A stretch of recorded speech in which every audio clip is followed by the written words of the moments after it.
Welcome back, everybody. On your Do Now, I wanted you thinking about if Colorado's Congress people do a good job of representing you. We are going to practice with some discussion cards to talk with partners about this, and we're going to be using qualifier language. To what extent do you think they do a good job? Right? Instead of just saying they either are good or bad, are they okay? Are they mostly good, mostly bad? Right? We're going to try and find where we are on that scale. So we'll practice with some partners doing that. Here is sort of a um, quick summary of where a lot of the representatives and senators stand on different issues. I'll leave this up as we do our little class discussion.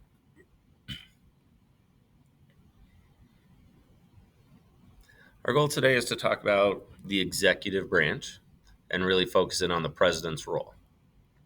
Remember, the executive branch's job is to execute or carry out laws and make sure laws are being enforced. At the top of the executive branch, we have the president and vice president. Beneath them, we have what we call the cabinet. Now, this is a group of advisors who all have specific areas that they're experts in. So, we ever heard of like Secretary of State, Secretary of Energy, Secretary of the Interior. We basically break down the government into like 15 different categories, and within those departments are different agencies and administrations that carry out the laws. So, this is part of the big system that organizes and keeps all the government in track. The secretaries are the head of the bureaucracy.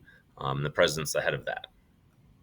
So, a way of looking at it is we have the president, the cabinet, which is the head of all these different departments. Then within these departments, say like Department of Education, it's their job to make sure all education laws get carried out. And within that, there's going to be other little offices and administrations.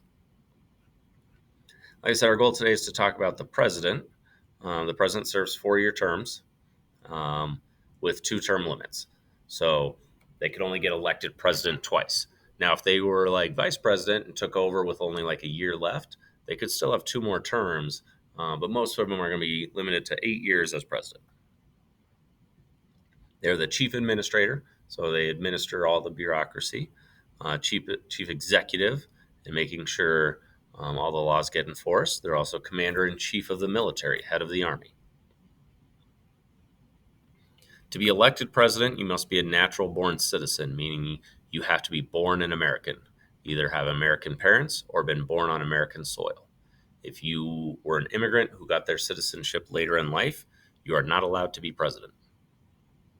You must be 35 years old at the time of the election, and you have to have lived in the United States for the past 14 years. That's pretty much it, though. And then you have to win the Electoral College. That's it to become president.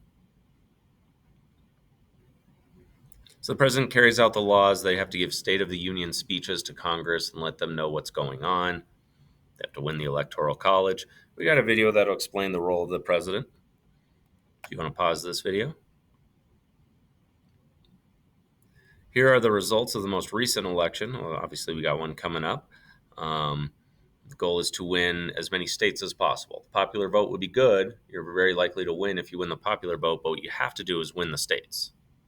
And these states that are in bold, those are going to be some of the states that are really important here come November.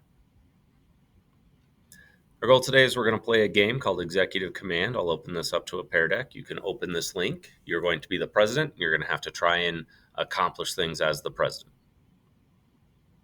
When we're done playing, we're going to answer some questions on the Pear Deck.